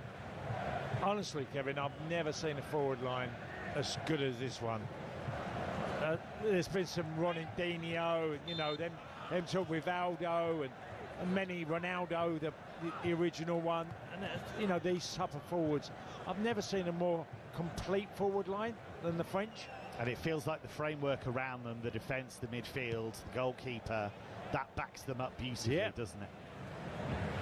But can Sweden have a say? 55th minute on TalkSport, the odds are against them, no doubt about that. Goals from Mbappe and Barcola have put France very much in the driving seat. Didier Deschamps has looked gleeful after both goals. He's been through a horrible time of late, the French boss. And he's got some joy so far in the New York, New Jersey stadium. And he is stepping away from the France job after this tournament. See, I'm just watching the forwards now, and Mbappe's playing on the right, where Dembele was there about 2 minutes ago. And you've got Barcola on the left. He stayed there more often than not. Dembele's down the middle. It's just, they keep interchanging. Yes, very difficult to stop. Here is Ilanga, though, on the right for Sweden, trying to go the long way round against Digne, and he's won a corner off Luca Digne. Ball just hit the left back. And that's a matchup that works for Sweden, Ilanga against Digne. Yeah, he's been sharp. Not much joy. Offered something. Corner then, to Graham Potter's side. Let's remember, Kevin, that the Sweden front line's a good one as well. Can they get them enough service? That's the big question between now and the end of this contest. At the moment, France are heading through to the round of 16 to face Paraguay. It's another game we'll bring you on TalkSport, bring you all the games on the TalkSport network. Saliba's got to be careful here. He's continually fouling. Look at him, Kevin. Whipped in from the right towards the far post, and it was attacked by Berval, and he didn't really get the best contact on that. But yeah, they're just running a bit of a risk there, France, weren't they? Saliba's doing it every corner, where he's literally grabbing and wrestling, and he's got his back sometimes to the ball. You've got to be careful. An Arsenal player wrestling at set piece. Surely not. Don't write in, everybody. Why have I done that? Why have I done that? You were worthy champions, Gunners fans. You were worthy champions. 57th minute. France 2, Sweden 0 on TalkSport. Early today we brought you Norway 2, Ivory Coast 1. Erling Haaland with the winner in that one late on. They're going to take on Brazil in the round of 16. And in just a few hours' time, 2 in the morning, we've got Mexico, Ecuador. And the winners of that will play the winners of England against DR Congo. We're going to bring you that one Wednesday, 5 o'clock in the evening. Lots of games coming your way on the TalkSport network. Well, it's soul-destroying for Sweden, because they just look like a team now that just know that they're going to get beat. They're 2-0 down, and it just feels so comfortable for the French. Well, one thing you do want is to avoid it becoming ugly. You don't want to be the team that gets pulverised 4 or 5-0. No. They do look as though they're going to make a change, Sweden. Graham Potter will want to try and get back into this, will want to go down swinging, but that's the risk-reward calculation. How do you manage to stop this French team? Because they can play this on their terms now. They're just stroking the ball around. They're just playing pretty triangles. Mbappe's just come deep to receive the ball in his own half, finding Digne. There's a few olays just sounding out around the ground. That's never what you want to hear after 58 minutes. Dembele now just in front of the centre circle. France 2-0 up on TalkSport in the round of 32. Aiming to meet Paraguay. Here is Olise. He's found Koundé. And Koundé just hits it low into the near post area, and Zetterstrom able to gather it comfortably. Oh, another great little ball there. From Elise to Kunde. Space here for Svensson down the right. Holds off a challenge from Barcola. It's pretty important that Barcola's got this goal, I think, because there's been all this talk about Ulisse, Dembele and Mbappe. Their places in that first 11 are absolutely nailed down, you'd have to say. So then it's that other spot. It's probably between Barcola and Desiree Doué. Pressure was on Barcola to make something happen, and he's got that goal, and that'll be huge for him. Yeah, and it's, you know, I've always felt that when you have players vying for a spot who are really good players, you're pushing the level, you're making it a new, higher level, a better standard. Forward by Bergvall for Sweden down the inside right channel, looking for the run of Gyökeres, and again he holds off Saliba. Upamecano came across to help Saliba out, and Gyökeres was left in a heap. But the goal kick has been given, and the referee didn't seem particularly sympathetic to the cause of Victor Gyökeres there, but I think he did get caught in the face. Yeah, the hand right on his nose. Looked like it was pretty painful. It wasn't spotted that by Danny Macaulay. As we're approaching the hour mark at the New York, New Jersey Stadium. Will France be back here for the final? I think he's still down, Gyökeres. Well, Sweden have actually won the ball back with Gyökeres down. Here is Isak in the centre circle, but he's dispossessed quickly. Still doesn't look the sharp Alexander Isak that we know. And I'd be tempted to take him off, mate, Isak. I think I'd rather go Alanga down the middle along, or get closer to Gyökeres. Here's Mbappe, who of course wants more goals. He's behind Lionel Messi in the race for the Golden Boot. It's back with Rabiot inside right channel, 30 yards from goal for France, who lead 2-0 after an hour on TalkSport. Mbappe lifted over the top looking for Rabiot. Rabiot's onto it, but all he could do was prevent the ball going out for a goal kick. He's kept the move alive. Dembele, Ulisse, left foot curler, pushed away by Zetterström. We knew what was coming from Michael Ulisse as soon as he moved into that position. The shot was on target. Zetterström was equal to it. Yeah, and Ulisse again getting on his left foot, whips it. Zetterström makes another save, two-handed. Okay, it was comfortable for him, a good eye. It's just so comfortable now. It looks like they're in second, third gear. It's not even... I feel like they can go up again, France, if they really wanted to. Ulisse to take the corner. He's delivered 4 assists in the World Cup, level at the top with Brazil's Bruno Guimaraes. His corner is headed up, but not really away by Gyökeres, who's back in action for Sweden now after that bang to the face. Here is Mbappe, slowing it down to walking pace. Always such menace, always such threat when Kylian Mbappe has the ball. Kunde now inside right channel, infield to Upamecano. How hungry are France to make a statement here? How many more goals do they want? Mbappe away from a challenge and finds Dembele, 25 yards out dead centre. Tchouameni to Kunde. They're just toying with Sweden here. Forward by Rabiot to Mbappe, who lends it back to Rabiot, and then a lovely little lift out to Ulisse, tight to the left touchline. Sweden chasing shadows at the moment, like a training game. Again, Rabiot just pops off a little 1-2 with Ulisse. France are enjoying themselves. Barcola, tight to the left touchline, rolls it in field to Mbappe, who scored the opening goal in fine fashion late in the first half. Here's Digne, level with the edge of the penalty area. All of this down the France left at the moment. Ulisse back to Mbappe. Mbappe will just drift it right-footed onto the instep of Dembele. It's lovely football. Down the line now for Kunde, into the area. Right edge of the box, back to Dembele. It's a surgical precision. Dembele's ball in, and he was looking for Ulisse, who'd made a good run, but it bounces away from the former Crystal Palace man and all the way through to Zetterström. Very nonchalant, isn't it? Oh, yes. Which is very appropriate, given that it's France. It's quite strange, because I feel like France are just saying, I'm enjoying this game. We're not really under any problems. We're not going to get in trouble in this match at all.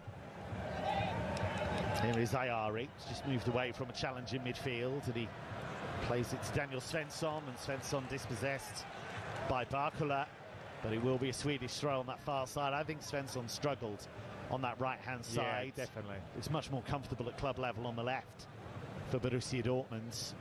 Can see the logic in putting him there. Maybe so he can defend on his left foot coming in field, but I don't think it's worked really. Here's Lindelöf in the centre circle.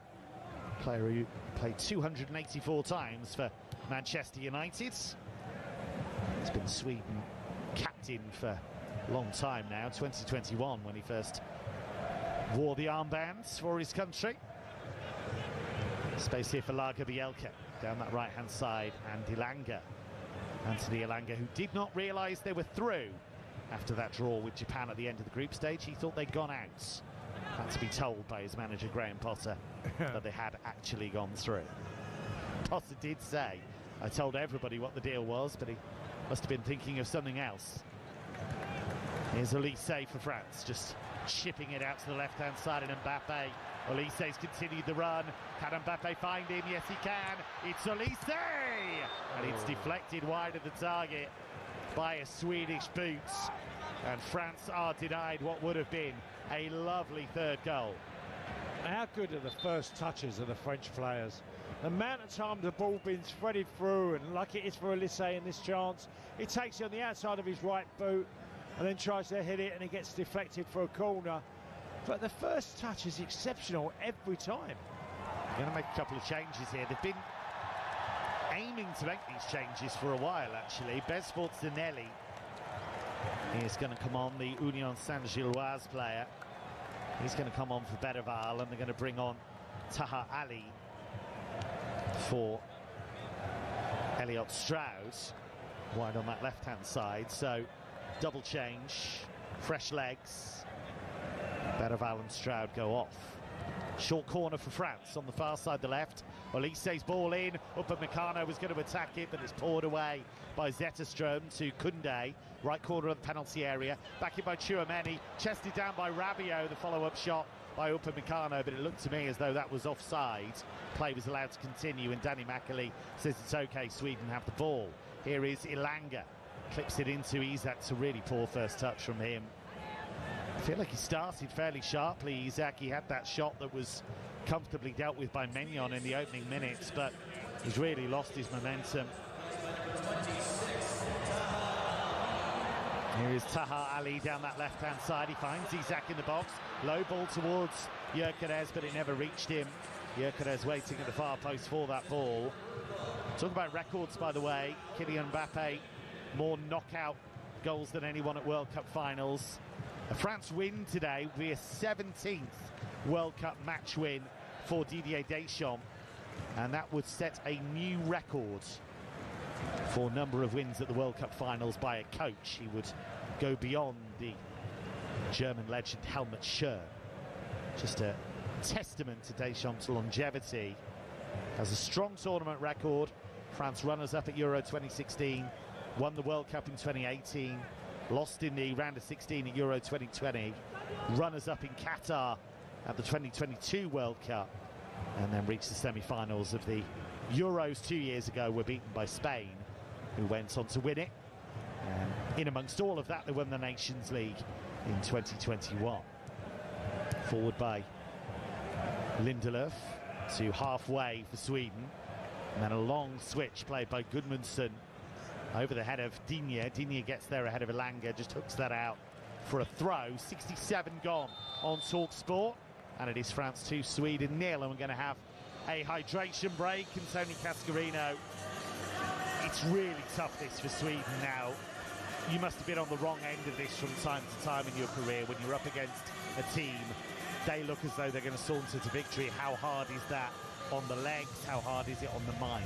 Well, I can remember one particular game playing Portugal, Luis Figo and all them cronies in his team. And good luck with that. And we got beat 3-0 in Portugal in Lisbon, and we got the absolute runaround with Republic of Ireland. And it was afterwards, it was like, how good are they? And I get the feeling that Sweden are going to come off this game and they're going to be saying, there's some side you're up against, because they can't find a way. And I was going to ask you this question, Kevin. Who or what type of team do you feel could give France problems?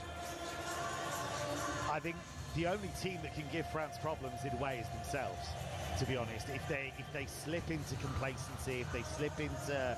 Because I thought they were a bit casual in the first half, actually. I thought there was a spell, certainly early on, where they were making it too easy for Sweden to get out, too easy for them to get up the pitch. In terms of actual opposition, I said pre-tournament I thought it was going to be France-Argentina in the final. I've seen nothing so far to change my mind on that. No. Argentina, the reason Argentina can damage them, we saw that, of course, 4 years ago, they can control a game. They can change the tempo. They can keep the ball away from got those some younger lads forwards. as well, haven't they? Some younger players that have come into the Argentina side. Yeah, and they've got incredible quality up front. Obviously Messi, who's you know, many people's greatest ever player, mine included. And then you look at, you could play Lautaro Martinez, you could have Julian Alvarez, but so those midfield options as well that you mentioned. They made 9 changes. Nico Paz was brilliant the other night. They made 9 changes the other night for their third group game against Jordan, a game that didn't matter really. There wasn't that big a drop-off, truth be told, and then Messi came on with an hour gone and looked very, very good. Lots of games coming your way, by the way, on the TalkSport network. We've got every single World Cup game across the TalkSport network. 2 in the morning, Mexico-Ecuador, that's on TalkSport. Winner of that plays the winner of England against DR Congo. That's 5 o'clock on Wednesday.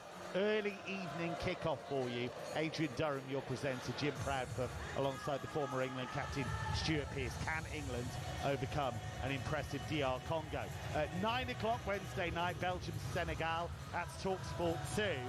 Early hours of Thursday, the co-host USA up against Bosnia. That's 1 in the morning on TalkSport. And then 8 in the evening on Thursday, Spain-Austria. That's on TalkSport.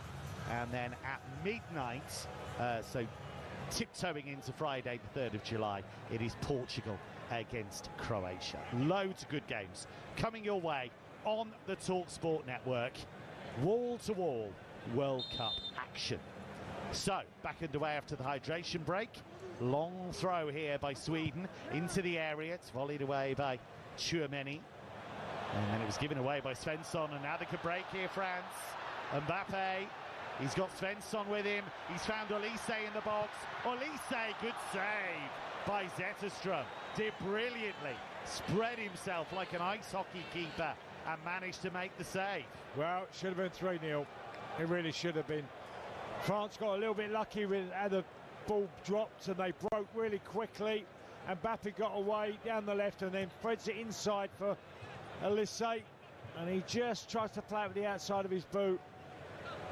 And the keeper for Sweden, Jacob Zetterström, he really has had to make a number of saves. Michael Olise, who got a hat-trick against Northern Ireland in June. He's got 7 goals for his country. Should really have added to the tally there, but he's set up 4 goals at this World Cup. And Sweden make any kind of impacts. As things stands, it would be France against Paraguay in the round of 16 in Philadelphia. That would be a game that would have echoes of the past. I'll tell you why in a moment.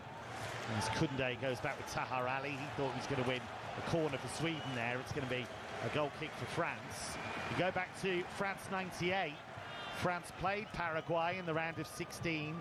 France needed a golden goal from Laurent Blanc, and of course they then went on to win the tournament. Yeah, I remember it well.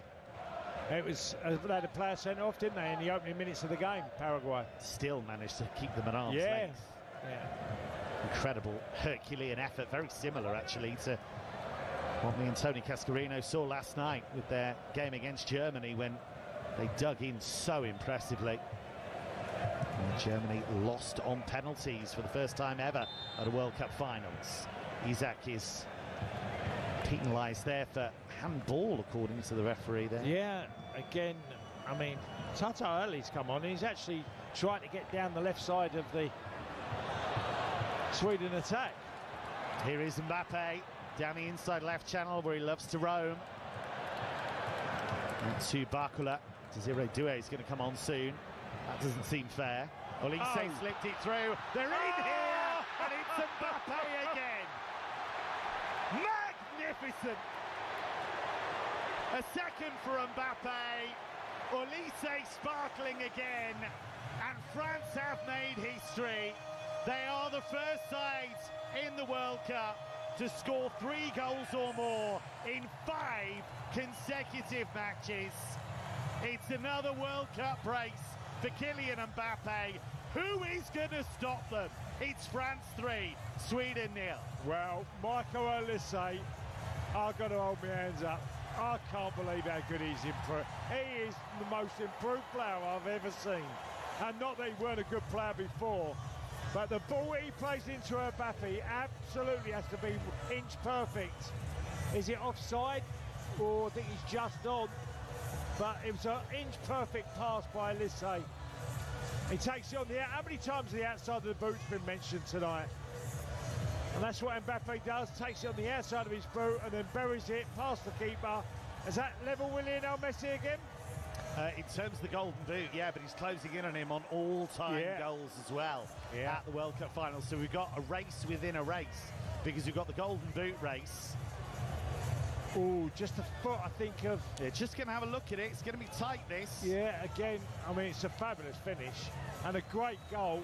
It really is a great finish and a great goal. Just the movement, how do you stop that? I mean, the only chance you've got is if it's offside. And I think it's been given. Yeah, the goal stands. They were checking it for a long old while, but the goal does stand, and they made a couple of changes here, which makes sense. Malo Gusto, the Chelsea defender, has come on at right back for Jules Koundé, and they've actually taken off Ousmane Dembele for Désiré Doué. So Mbappe level with Messi in terms of the Golden Boot race, one behind Messi in terms of goals at World Cup finals. Well, I did say he could get an hat-trick tonight. Yeah, he may well do. He is absolutely on fire. It's the best I've seen Mbappe. And I saw him as a young lad at Monaco when he was scaring the life out of French football. But what I'm seeing now is a much more mature. It feels like the 2 disappointing seasons at Real Madrid. He's got the bit between his teeth, he really has. Gyökeres feeds it to the edge of the area, looking for Svensson, but Svensson crowded out, and here they come again. It's Barcola through the centre. France wants to sparkle, wants to add more magic. Olise's found Doué. Doué across to the far post and banged away at the final moment. Here they come again, Rabiot. France are showing no mercy here, turning the screw at the New York, New Jersey Stadium. They lead 3-0 on TalkSport. Rabiot out to Barcola. Doué has come to this right-hand side to replace Dembele. So Kylian Mbappe level with Lionel Messi in the Golden Boot race on 6 goals. And in terms of top scorers in World Cup finals history, Messi on 19, Mbappe on 18. 2 of the greats of the modern era going toe-to-toe at these World Cup finals. We are spoilt, really, aren't we, Tony Cascarino? We are. We've seen exactly the same what we saw in the group stages, Kevin, where, you know, the strikers are getting the goals. Ireland scores earlier this evening in the game for Norway, which enabled them to beat Ivory Coast 2-1. You know, and then we've got this game, exactly the same scenario. Michael Olise with a couple of assists. He's on 5 now. Extraordinary effort it's been from him, and no surprise if you watched him play for Bayern this season, because he's been so creative. He's been phenomenal. He's going to make another change here, France, in the left-back position now. And we're going to see Luca Digne withdrawn, and we're going to see Theo Hernandez replace him. Plays his football in Saudi Arabia these days for Al Hilal, formerly on the books of Milan and Real Madrid. Yeah. Digne not happy at coming off by the look of it. He's having quite an animated discussion with Didier Deschamps. 12 minutes to go at the New York, New Jersey Stadium. France in total control, heading through to the last 16 to face Paraguay in Philadelphia. And the way France are playing right now, it would be no surprise whatsoever to see them back in this stadium to contest the final. Here's Ilanga in fields. It goes, looking for Gyökeres in the area. And Upamecano just came across to deal with the danger, shrugged off Gyökeres as if it was the easiest thing in the world. Gyökeres is a big, strong guy. Yeah. It just shows you how good Upamecano is.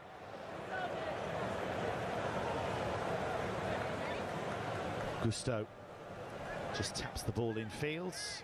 Talked about battles. There's a battle, I guess, between Malo Gusto and Jules Koundé for the right back spot. Koundé ahead of him at the moment.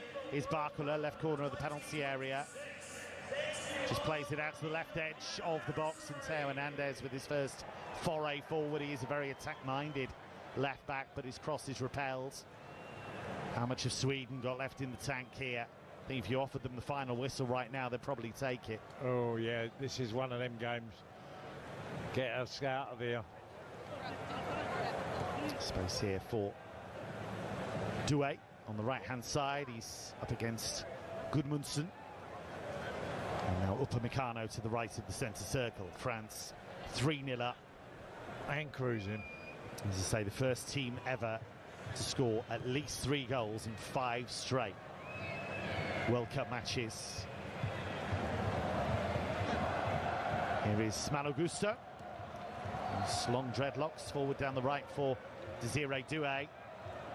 It's easy to forget that he's only 20, and here he is wearing number 20 into the area. Low shot was spilled by Zetterström, but the goalkeeper gathers it at the second attempt, and it is one-way traffic at the moment. See, I don't even think a team that could put 10 behind the ball and just defend in their own half would stop this French team.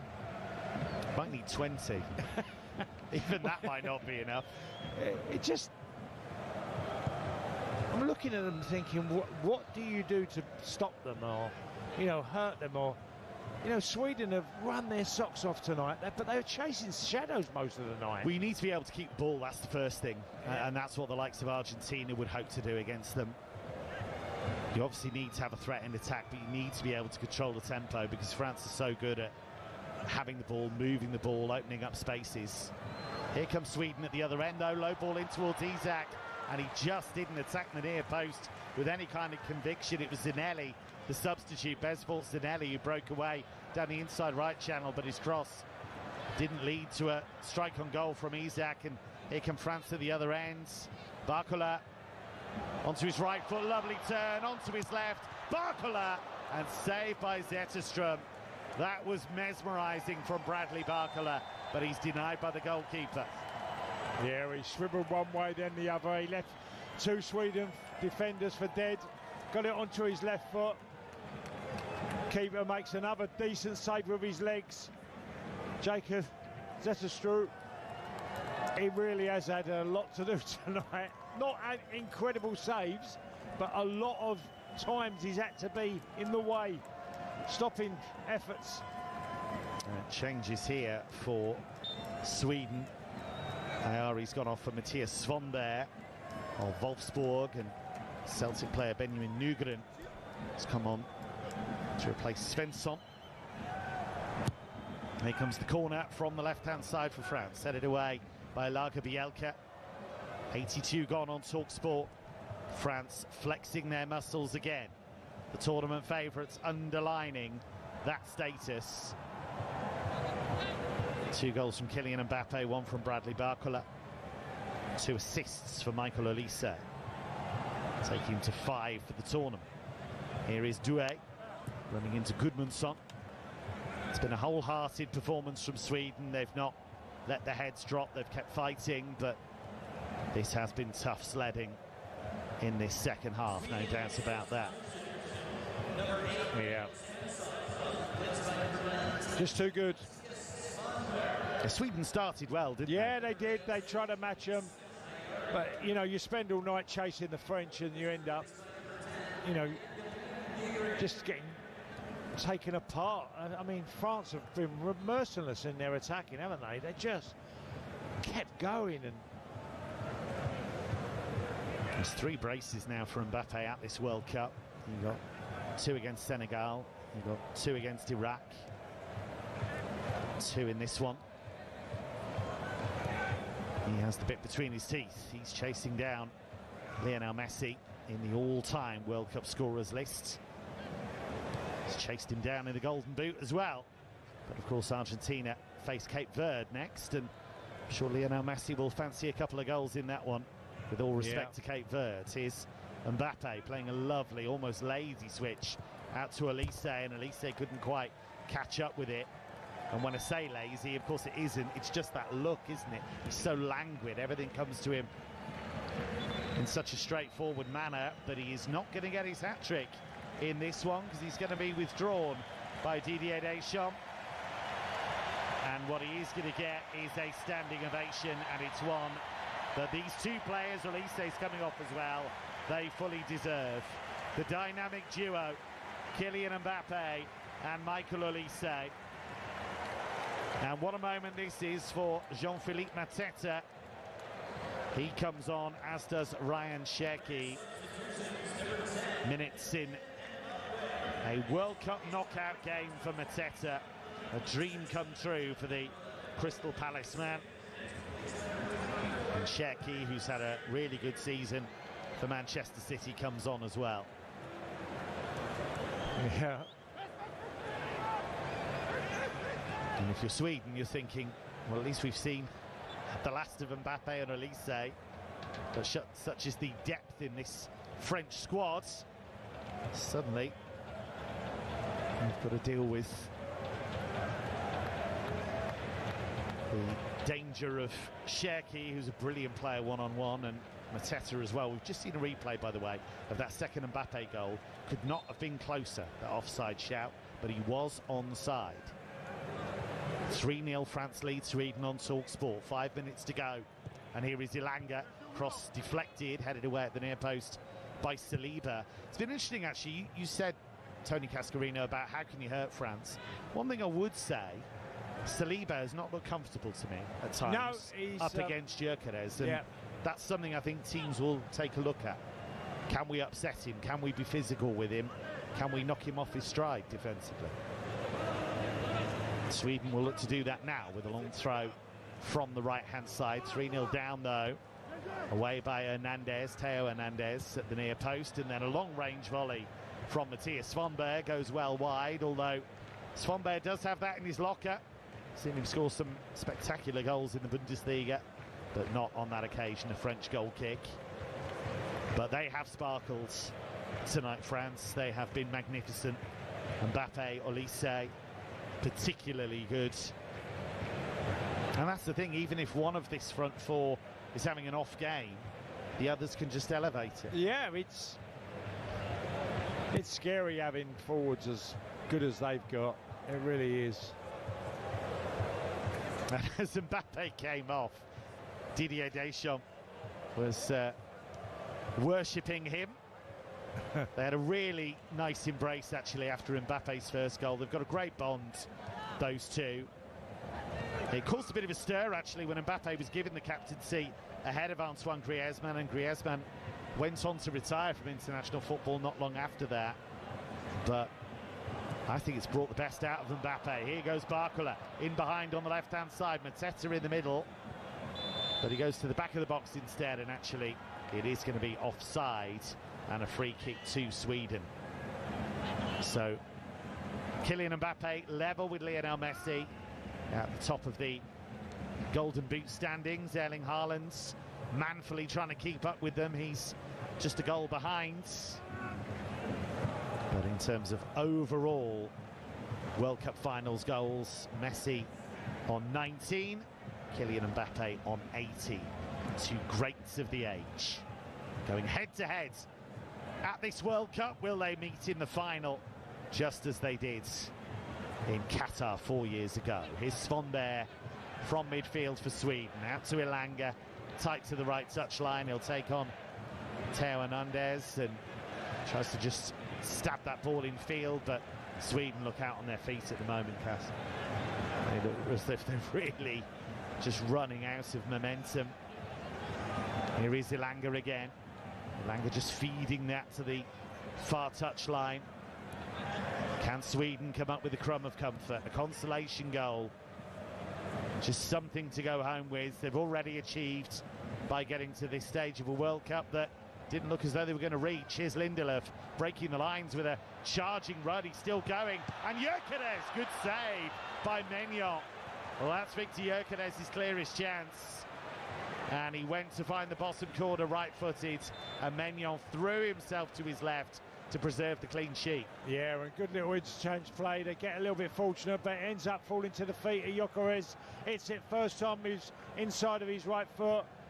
Unfortunately, it's not in the bottom corner. Meunier, no problem, makes a save. It's a sign of a good goalkeeper, that, isn't it? They've had nothing to do, and then suddenly makes a brilliant stop. Alexander Isak has gone off. It's been a rather frustrating game for him. He's been replaced by the Club Brugge forward Gustav Nilsson. He had a 4-year gap between caps from 2018 to 2022. Yeah, it's a fair old time. Plugged away. It's amazing, actually, when you research some of these players at World Cups. That happens more often than you'd think. Players who are in the team and then maybe there's a change of manager or whatever, and they have to wait, you know, 4 or 5 years in some cases to come back. I think I waited 2.5 years.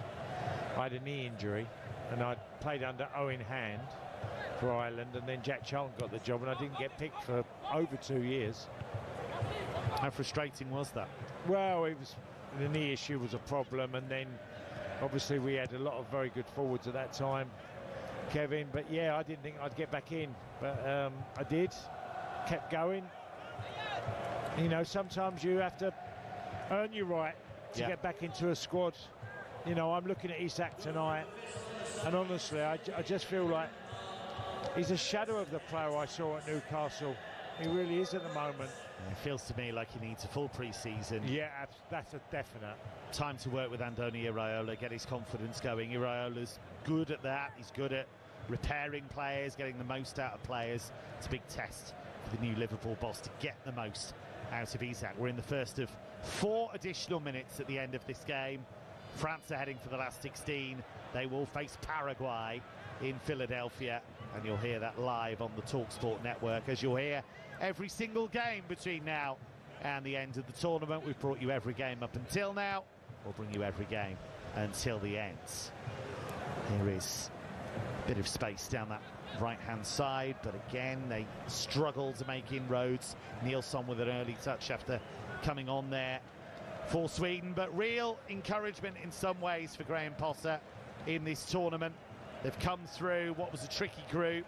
Yes, they came through as a third-place team, but they did it, and they will build towards the Euros now. Here's Doué, curling cross, and Mateta with an opportunity at the far post. It's sat up rather awkwardly, and the left-footed volley takes the ball way over the crossbar. Yeah, Doué whips in a ball with his right foot, trying to, as Mateta's making his run into the 18-yard box, tries to hit it first time.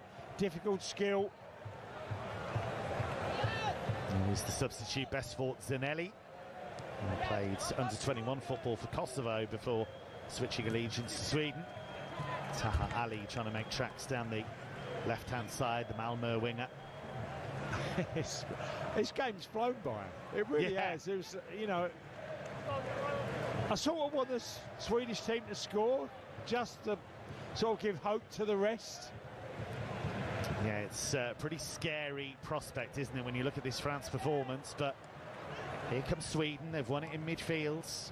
Zanelli across to Ilanga, who's not stopped trying, not stopped running, the Newcastle man. And now it's rolled in for Zanelli, right edge of the penalty area, but that is much better from Saliba, comes across and deals with the danger. And now Ryan Cherki on the move. Options left and right. He's got Mateta making a run ahead of him. He's got Doué there as well, and just took a bit too long, really. Yeah, dwelled on the ball. He elected to try and find Doué, and it hit the heel of a Sweden defender.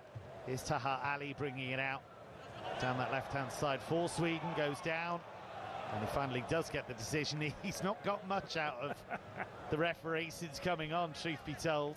No. The scary thing, Cass, is that, you know, you bring on Cherki and Mateta for the last few minutes. Now, I know Jean-Philippe Mateta wouldn't be seen as a massive big hitter in international football, but he's been brilliant for Palace in the last couple of years. He's helped them win the FA Cup, he's helped them win the Conference League, and you're basically bringing him on for the last few moments. They have so much quality in those attacking areas, it's crazy. And Cherki, who's barely had to have been used. Here comes Sweden, though, down the right, cross towards Nilsson. Big forward who's just come on. The clearance goes to Elanga on the right-hand side. Nice turn here by Svon there. Right-footed shot, beaten away by the goalkeeper, Mike Maignan. Straight at him, but he still had to deal with it. Yeah, they got a little bit sloppy, since they've made the last few substitutions, France.